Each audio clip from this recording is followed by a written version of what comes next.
Okay, right. I think we're ready to get started. So thanks very much, everyone, for joining us here for this Zoom press conference ahead of tomorrow's game, England versus Australia. We're joined by Eoin Morgan, England captain. Thank you very much for your time, Eoin. We will open the floor for questions. First, can I ask, in a slight change to usual proceedings, that you pop your name in the chat if you do have a question you'd like to ask Eoin, and I'll be now handing over to Danny at ECB, who will be selecting those questions. Just obvious bits of housekeeping. Can I ask everyone to remain on mute and also to turn their videos off, please? And without further ado, I think it's over to you, Danny. Yeah, thanks everyone. We're going to start with, I think Chris Hall's on the call from Sky Sports News. We'll start with Chris and then we'll move on to David Charles. We'll try and give some priority to the UK media. But we'll obviously take questions from around the world as well. So, Chris, if you're ready, please go ahead. I think you're on mute, Chris, as well. Could I have recording permissions, please, Danny? Yeah, that'll be down to Callum, sorry. I think Callum will be able to provide that at the end of the press conference. Correct, Chris. We'll give you access to the online media zone where you'll be able to pull the recording from. Thank you, sir. Just very quickly, Danny, how many questions have I got? Because I don't want to take up too much of your time. Yeah, no worries. We'll give you 4 and then we'll move on to everyone else. Go ahead, no problem. Lovely. Eoin, many congratulations on your start to this World Cup. Absolutely sensational. 2 wins out of 2. This obviously is a game now between 2 of 3 teams which have got a 100% record in the Super 12 games. Just give me your assessment of just how pivotal this game could be in terms of reaching the semi-final. Here, I think it's probably going to be one of our most difficult games in this group stage. Australia are a very strong side. They've gone 2 from 2, very much like us, and have started the tournament well. I think one thing that we'll be most proud of so far is our level of performance, and the intensity has been pretty good in the 2 games that we've played. Obviously, the challenge is continuing that for our next 3 games in pursuit of getting through to that next phase of the tournament. Eoin, can I ask you about the strengths of Australia? Of course, we saw David Warner finding some form with a great knock against Sri Lanka. Your thoughts on this Australian side? Yeah, Australia are a very strong side. Obviously, coming into the tournament, they probably would have been considered joint second favourites along with us. They're a side that we know pretty well. We've played against them a lot over a number of years. So looking forward to a really good game. Eoin, just 2 final ones.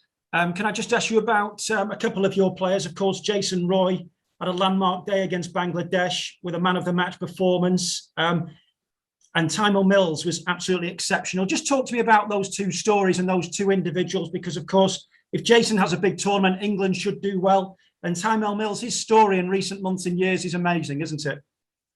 Yeah, it truly is amazing. Probably starting with Timo, the journey that he's been on has probably been one of the most challenging we've ever seen anybody who's played an England shirt for as long as he has. It's obviously very tough being a fast bowler, dealing with injury and different challenges and varying throughout your career. But I think he's had some of the most arduous challenges to overcome, and full credit to him. He's come through things. He's as you can see at the moment, he's bowling pretty well and is very effective for us. He's also a great team man to have around, which obviously lends to our team culture and team morale. Jason has been part of the squad now since 2015. He completely embodies everything that this side is about in regards to the style of cricket we play and the people that we want to be as role models. You know, the way he's performed, particularly in the last game, was outstanding on a challenging wicket against a challenging team. So hopefully he continues his fine form throughout this tournament. My final question, Eoin, just to stick to my 4 questions. I just wondered ahead of this game, have you got any anti-racism messages that you're going to embrace? And obviously, before the last game with the ICC, they informed you couldn't wear your anti-racism T-shirts. Then we had the Quinton de Kock situation a couple of days ago, getting in a muddle with South Africa over whether he had the right to take the knee or not. And then yesterday, domestically, we had the Yorkshire announcement on the Rafiq matter, which I thought many people felt was underwhelming. I just wonder, can I get your view? Is there a danger that there's a perception globally and domestically that cricket might have a problem with a consistent approach to tackling racism, Eoin? I hope not.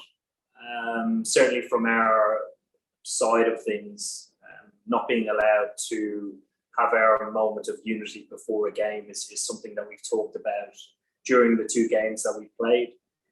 Later this afternoon, we're going to talk about it again, because if we're not allowed to, I suppose, take our stance against all discriminations, we need to try and find something else that makes a difference for this period of time. Obviously allowed to do it in bilateral series, both home and away, and given permissions that have been accepted in different countries probably over the last year or so.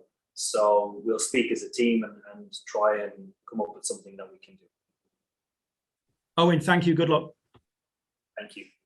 Thanks, Chris. We'll go on to David Charlesworth and then Tim Wigmore. Go ahead, David. Thanks, Danny. Everyone, can I just start by asking about how Mark Wood and Tom Curran are? Will they be available tomorrow? Yeah, they're progressing really well. I suppose where we were before the first game, they've come on a long way.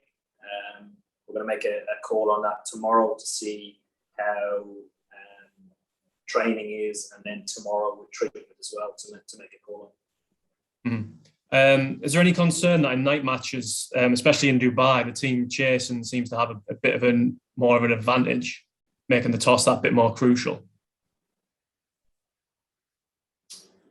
Here, there's always an advantage in chasing, like statistically, regardless of the country that you're playing in. So, we've only played one night game so far, and there actually was no dew throughout the whole evening, even though the game didn't go the full duration. And in other games that I have watched, there hasn't been a considerable difference in batting or bowling first. It's obviously just a different challenge. And I think with that, traditionally, day games, you would win the toss and bat first, set a total, the sun bakes the wicket changes. But we haven't seen that either. So I don't know if it's the standard that's being played or it's more of an advantage than it normally is. Mm-hmm. Now, both teams have a world-class leg spinner. They've both done really well in their one match in Dubai. And they both made quite the impression last year in the limited overs matches between the teams. So do you think how the batters fare against them tomorrow could determine the outcome, or could go a long way to determining the outcome? I don't think purely on two players the game stands alone. I think both sides are really strong. We've played unbelievably competitive games over the years, and even more recently, 50-over games and T20 games that we've played. Two good, strong sides going at it, which is always good entertainment and great to play in as well. So I don't think the game rests on their particular shoulders. Thank you. Thanks, David. Let's go to Tim Wigmore and then Lawrence Booth.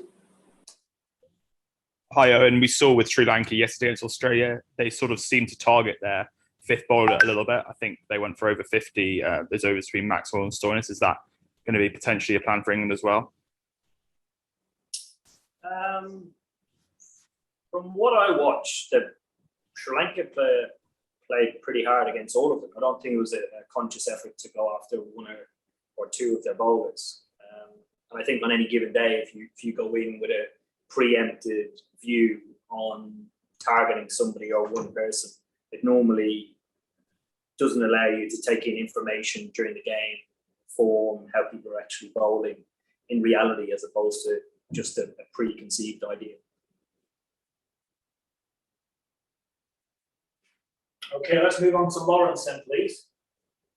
Hi, Owen. Just going back to the question of what gesture you might do before the game. Is there any reason you won't simply carry on taking a knee as you've done in the first two matches? Here, I think that's a chance, Lawrence. I think one thing that we've always talked about when we talk about collective message being more powerful is that everybody agrees to what we're buying into. And when we initially started our talk about our culture piece, we talked at length and didn't really want to commit to anything unless everybody wanted to do it, because we feel that's the best way to try and both raise awareness, educate, and I suppose come across a more powerful message.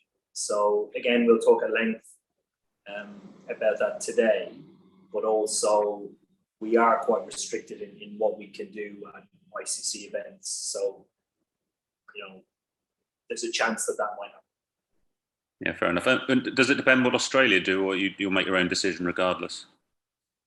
No, we'll talk about it as a team, and we'll make a decision. And then if we I suppose come to something that can be supported by Australia, we will obviously speak to them and see what their thoughts are as well. Thank you. Thank you. Thanks, Lawrence. Chris Stocks, please, and then Dean Wilson. Hi, Owen. I just wondered if you thought if this match could have any psychological effect at all on the Ashes that's coming up later this winter, even if it's small. None whatsoever. None whatsoever. Okay, so unleashing Mark Wood, for example, might not be advantageous for Joe Root a couple of months down the line if he does well. I've played test matches. I've played 50 over in T20 for a long period of time. There was a time and a place where 50 over cricket was closely aligned with test match cricket and the way that it was played, probably particularly top of the order and how your quicks bowled. But I think white ball cricket has moved so far away from red ball cricket that there's day and night between a psychological blow in one format in comparison to the other. Okay, thanks. Okay, Dean Wilson, please. Hi, Eoin. I just wondered what you thought the key to playing against and being successful against Australia was. You've played against them 70 times in your career now, which is quite a lot of cricket. What have you learned over the course of those 70 matches that can inform you and help you and the team go into this game tomorrow? I suppose you learn a hell of a lot about how they play their cricket, how disciplined they can be, and I suppose when they get on top, they can be difficult side to play against when you try and wrestle momentum back. I think the challenge for, I suppose, us and them is that we're not playing at home, so trying to adapt our style of play to conditions over here to try and win the game.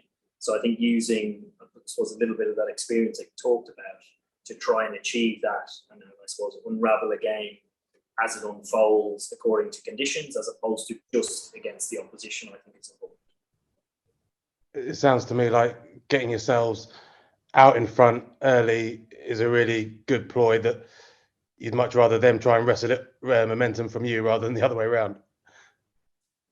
I think early momentum in any game can go a long way to winning a game. But like we've witnessed us play over the last couple of years, if we don't manage to gain that momentum, I think we have guys that can either wrestle it back or counter punch. I think that's probably what makes us a difficult side to play against. We always have a hand or a trick to play, regardless of the situation that we're in. And do you get excited the night before? Is it a bit like Christmas Eve for you, about to face them with everything that's kind of loaded with it? A lot of fans will probably be getting quite excited tonight. Yeah, for a night game the following day, not as much. It's probably more so on the day of the game. If we were playing early morning tomorrow, possibly midday time, yeah, you'd be excited the night before the game. But because it's a 6 o'clock start tomorrow, it's a chilled evening, and then you turn the page tomorrow and look at the task ahead. Thanks. Thanks, Dean. Tariq Qureshi, please. Hi, Eoin. Just looking back at the last game against Bangladesh, as well as England played, it was quite clear Bangladesh underperformed. They looked sort of short of confidence, flattened the field. In that context, how easy is it to judge England's performance? Quite easy, actually. I find it quite natural for me to be able to detach emotion from logical things that are going on or happening in the game. And I think it probably been a little bit unfair to Bangladesh. I thought we played really, really well. I thought we were disciplined with the ball. We hit really good lengths. We created opportunity when, I suppose, not when it came about, but when it wasn't necessarily there. I think we forced them to make mistakes by playing really well. And sometimes that can look the way that you're describing it. But I thought, even in the chase, a Bangladesh side, how they will try and win a game is predominantly with their spin, just chopping and changing and creating a little bit of pressure in different ways. But if you look at how we bowled and how we batted, we negated, I suppose, any pressure being built. And then on top, we recognised the opportunity to drive things on.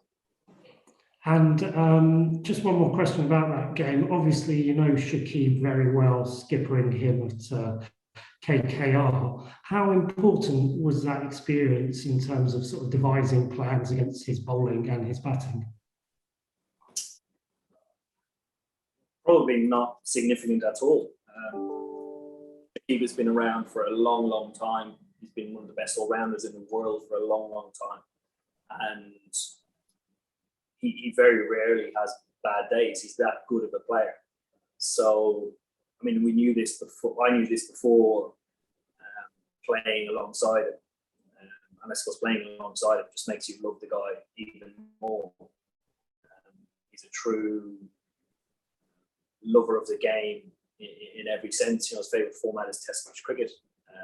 And he's extremely passionate about playing for Bangladesh. So, yeah, all of our plans didn't really revolve around anything that I picked up at Calcutta. Great, thank you. Thank you. Last question, Adam Patel. Go ahead, Adam.